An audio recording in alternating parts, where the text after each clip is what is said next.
വിവിധ മേഖലയിലുള്ളവരുമായി മുഖ്യമന്ത്രിയുടെ മുഖാമുഖം പരിപാടി ഒരുങ്ങുന്നു. ഈ മാസം 18 മുതൽ മാർച്ച് 3 വരെയാണ് സ്പോൺസർഷിപ്പിൽ നടത്തുന്ന പരിപാടി. കേരളീയം നവകേരള സദസ് മാതൃകയിൽ സ്പോൺസർമാരെ കണ്ടെത്തുമെന്ന് പൊതുഭരണ വകുപ്പ് നിർദ്ദേശം നൽകി. വിനോദ് ചേരുന്നുണ്ട്. വിനോദ്, ഈ മുഖാമുഖം പരിപാടി കൊണ്ട് എന്താണ് ഉദ്ദേശിക്കുന്നത്? രജനി, സർക്കാർ ഓരോരോ പരിപാടികൾ ഇങ്ങനെ കൊണ്ടുവരികയാണ്. ഇതെല്ലാം ജനപ്രിയ പരിപാടി എന്ന് പറഞ്ഞ് ഓരോ പരിപാടി കൊണ്ടുവരുന്നു. എന്തിനാണ് ഈ പരിപാടി എന്ന് ജനങ്ങൾക്കൊന്നും മനസ്സിലാവുന്നില്ല. ആദ്യം കോടികൾ മുടക്കിയുള്ള കേരളീയ മാമാങ്കം നടത്തി, പിന്നീട് മുഖ്യമന്ത്രിയും മന്ത്രിമാരും എല്ലാം എല്ലാ മണ്ഡലത്തിലും സഞ്ചരിക്കുന്ന നവകേരള സദസ് ആധുനിക ബസ്സിൽ കേരളമൊട്ടാകെ സഞ്ചരിച്ചു. അതെല്ലാം കഴിഞ്ഞിട്ട് ഇപ്പോൾ തെരഞ്ഞെടുപ്പ് വന്നു നിൽക്കുമ്പോൾ അടുത്ത പരിപാടിയാണ് മുഖ്യമന്ത്രിയുടെ മുഖാമുഖം പരിപാടി. അതായത് ഈ മാസം 18 മുതൽ മാർച്ച് 3 വരെ നീണ്ടു നിൽക്കുന്ന പരിപാടിയാണ്. വിവിധ മേഖലകളിലുള്ള വിദഗ്ധരെ ഈ ഓരോ ദിവസവും ക്ഷണിക്കും. അതായത് 10ഓളം പേരടങ്ങുന്ന ഒരു സംഘം അതിലുണ്ടാകും. ഓരോ വകുപ്പ് തിരിച്ചാണ് ഈ മുഖാമുഖം നടത്തുന്നത്. ഇപ്പോൾ ആദിവാസി മേഖലയാണ് ഉദാഹരണമായി എടുക്കുന്നതെങ്കിൽ ആദിവാസി മേഖലയിൽ നിന്നുള്ള മൂപ്പന്മാർ, ആ മേഖലയിലെ ആ വിഭാഗത്തിൽപ്പെട്ട ആദിവാസി വിഭാഗത്തിൽപ്പെട്ട പ്രധാനപ്പെട്ട ആളുകൾ, അവരെയൊക്കെ ഉൾപ്പെടുത്തി ഇപ്പോൾ പട്ടികജാതി വകുപ്പാണെങ്കിൽ അതിന്റെ മന്ത്രി കെ രാധാകൃഷ്ണനും മുഖാമുഖത്തിലുണ്ടാവും. അങ്ങനെയുള്ള ഒരു 10 പേരെ ഇരുത്തി 5 മിനിറ്റ് ആളുകൾക്ക് മുഖ്യമന്ത്രിയുമായി സംവദിക്കാം. ഇനി വിദ്യാഭ്യാസ കാര്യമാണെങ്കിൽ വിദ്യാർത്ഥി പ്രതിനിധികൾ, വിവിധ യൂണിവേഴ്സിറ്റികളിൽ നിന്നുള്ള വിദഗ്ധർ അല്ലെങ്കിൽ വിദ്യാർത്ഥി പ്രതിനിധികൾ പങ്കെടുക്കുന്ന ഒരു പരിപാടി. അതിൽ ഉന്നത വിദ്യാഭ്യാസ മന്ത്രി ആർ ബിന്ദുവും കൂടി ചിലപ്പോൾ പങ്കെടുക്കാം. അങ്ങനെ വിവിധ മേഖലകൾ തിരിച്ച് 18 മുതൽ മാർച്ച് 3 വരെ മുഖ്യമന്ത്രിയുടെ പരിപാടി, മുഖാമുഖം പരിപാടി വരികയാണ്.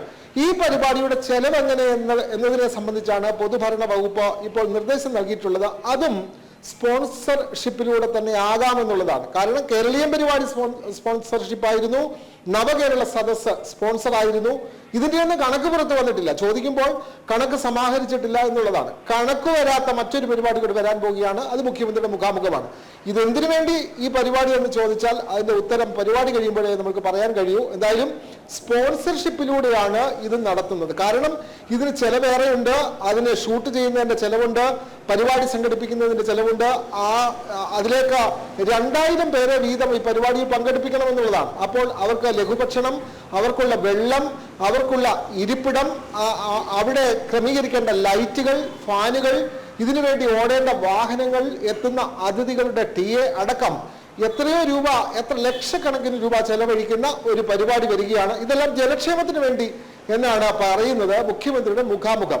നമ്മൾ നേരത്തെ കണ്ടതാണ് CPM-ന്റെ രാജ്യസഭാ MP ആയിട്ടുള്ള ജോൺ ബ്രിട്ടാസുമായി ചേർന്നുകൊണ്ടുള്ള മുഖ്യമന്ത്രിയുടെ ഇതേപോലുള്ള സമാനമായ പരിപാടി നേരത്തെ സ്പോൺസർഷിപ്പിലൂടെ നേരത്തെ വന്നിരുന്നു.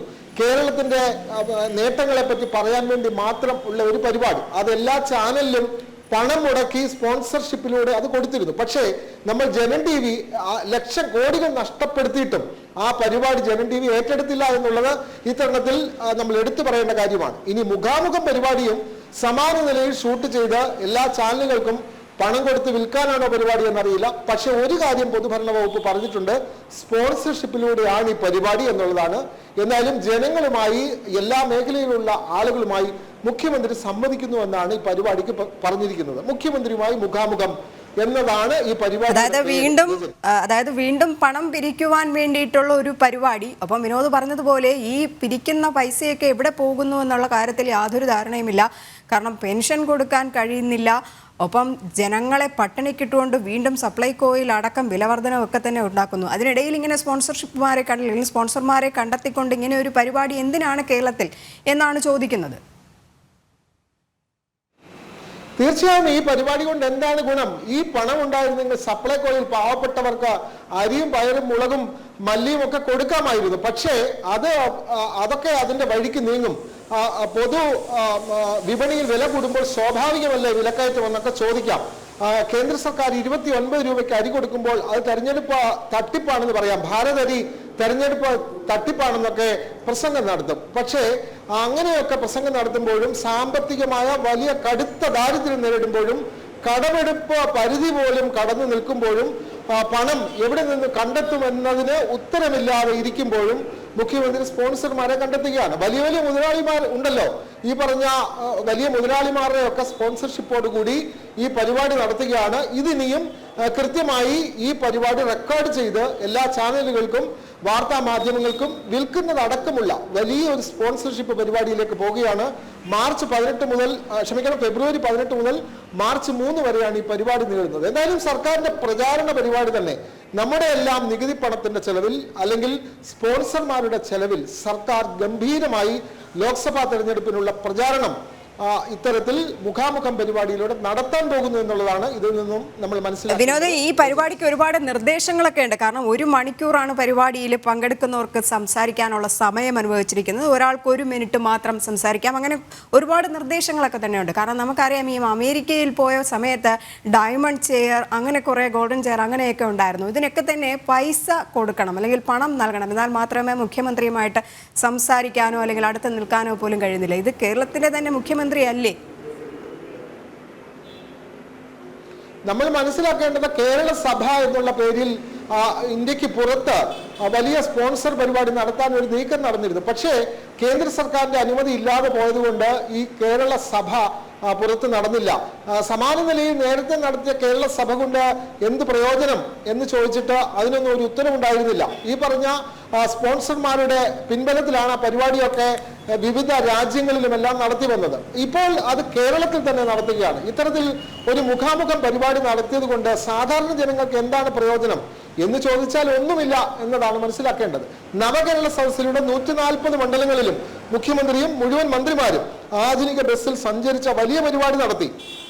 ആ പരിപാടിയിൽ എത്രയോ 10,000-കണക്കിന് പരാതികൾ ലഭിച്ചു. 90% പരാതികളും കെട്ടിക്കിടക്കുകയാണ്. ഇത്തരത്തിലുള്ള ഒരു പരിപാടി നടത്തി അതിന്റെ കണക്ക് പോലും പുറത്തു വരാതെ ഇരിക്കുന്ന ഒരു കാലത്താണ് വീണ്ടും സ്പോൺസർഷിപ്പിലൂടെ മുഖ്യമന്ത്രി മുഖാമുഖം പരിപാടിയുമായി ഇറങ്ങുന്നത്. ഇത് ഒരു പ്രചാരണ പരിപാടി മാത്രമാണ്. പണം അമിതമായി ചെലവഴിച്ചുകൊണ്ടുള്ള ഒരു പരിപാടി. ഇതിന്റെ കണക്കൊന്നും പുറത്തു വരില്ല എന്നുള്ളത് വളരെ വ്യക്തമാണ്. കാരണം കേരളീയം നടന്നത് നമുക്കറിയാം നവംബർ 1 മുതൽ ഒരാഴ്ച കാലമായിരുന്നു. അതിനുശേഷം നവംബർ മധ്യത്തോടു കൂടി തന്നെയാണ്, നവംബർ മധ്യത്തിൽ ആരംഭിച്ച ക്രിസ്മസ് വരെ നീണ്ടു നിന്ന പരിപാടിയായിരുന്നു നവകേരള സദസ്സ്. അതിന്റെ കണക്കൊന്നും പുറത്തു വന്നിട്ടില്ല. കഴിഞ്ഞ ദിവസം നമ്മൾ പറഞ്ഞതാണ്, നവകേരള സദസ്സിൽ ഓടിയ വാഹനങ്ങളുടെ എണ്ണം എത്ര, അതിന് ചെലവഴിച്ച പണം എത്ര വാഹനങ്ങൾ അതിനുവേണ്ടി ഉപയോഗിച്ചു തുടങ്ങിയ കാര്യങ്ങളെല്ലാം നിയമസഭയിൽ സിദ്ദിഖ് രേഖാമൂലം ചോദിച്ചിട്ടും ഇതിന്റെ കണക്ക് സമാഹരിച്ചില്ല എന്നുള്ള ഒറ്റവരി മറുപടിയാണ് ആഭ്യന്തര വകുപ്പിൽ നിന്നും അല്ലെങ്കിൽ പൊതുഭരണ വകുപ്പിൽ നിന്നും ലഭിച്ചത്. സമാനമായ നിലയിൽ കേരളീയം പരിപാടി പോലെ, നവകേരള സദസ്സ് പോലെ ഇപ്പോൾ മുഖ്യമന്ത്രിയുടെ മുഖാമുഖം പരിപാടിയും സ്പോൺസർഷിപ്പിലൂടെ നടത്താൻ പോകുകയാണ്. ഇതിന് എത്ര രൂപ ചെലവഴിച്ചു എന്ന് സാധാരണക്കാർക്ക് മനസ്സിലാകണമെങ്കിൽ അതിന്റെ കണക്ക് പുറത്തു വരണം. പക്ഷേ സർക്കാർ തൽക്കാലം ഈ കണക്കൊന്നും പുറത്തു വരില്ല. ഒരു കാര്യം ഉറപ്പാണ്, ലോക്സഭാ തെരഞ്ഞെടുപ്പ് വരെ ഇതിന്റെ ഒന്നും ഒരു കണക്ക് പുറത്തു വരില്ല. സർക്കാർ ജനങ്ങളുടെ നികുതി പണത്തിന്റെ ചെലവിൽ അവർ ലോക്സഭാ തെരഞ്ഞെടുപ്പിന്റെ പ്രചാരണത്തിന് തുടക്കം കുറിക്കുന്നു. അല്ലെങ്കിൽ നമ്മുടെ എല്ലാം ചിലവിൽ മുഖ്യമന്ത്രി ഗംഭീരമായി പ്രചാരണം നടത്താൻ പോകുന്നു എന്നതാണ് മനസ്സിലാക്കേണ്ടത്. ജനങ്ങളുടെ പണം എടുത്തുകൊണ്ട് തന്നെയാണ് മുഖ്യമന്ത്രിയുടെ പരിപാടികൾ ഓരോന്നും നടക്കുന്നത്. ഏറ്റവും അവസാനമായിട്ട് വിവിധ മേഖലയിലുള്ളവരുമായി മുഖ്യമന്ത്രി ഒരു മുഖാമുഖം പരിപാടി ഒരുങ്ങുകയാണ്. ഈ മാസം 18 മുതൽ മാർച്ച് 3 വരെയാണ് സ്പോൺസർഷിപ്പിൽ നടത്തുന്ന പരിപാടി. കേരളീയം നവകേരള സദസ്സ് മാതൃകയിൽ സ്പോൺസർമാരെ കണ്ടെത്തുകയാണ് ഇതിൻ്റെ ലക്ഷ്യമെന്നാണ് പൊതുഭരണ വകുപ്പ് നൽകിയിരിക്കുന്ന ഉത്തരവിൽ പറയുന്നത്. എന്തായാലും ഇങ്ങനെ സ്പോൺസർഷിപ്പിലൂടെ നേടുന്ന പണം എവിടേക്ക് പോകുന്നു, സാധാരണക്കാരായ ജനങ്ങൾക്ക് പോലും നൽകാതെ അവരെ പട്ടിണിക്കിട്ടുകൊണ്ടാണ് ഈ സ്പോൺസർഷിപ്പും പണമൊക്കെ തന്നെ സംസ്ഥാന സർക്കാർ ഉണ്ടാക്കുന്നത്, പിണറായി സർക്കാർ ഉണ്ടാക്കുന്നത്. ഇത് എവിടേക്ക് പോകുന്നു, അല്ലെങ്കിൽ ഇത്തരത്തിലുള്ള പരിപാടികൾ ആർക്ക് ഗുണം ചെയ്യും എന്നൊക്കെയാണ് വീണ്ടും വീണ്ടും ചോദിക്കുന്ന ചോദ്യങ്ങൾ. MK വിനോദാണ് വിശദമായ റിപ്പോർട്ട് നൽകിയത്.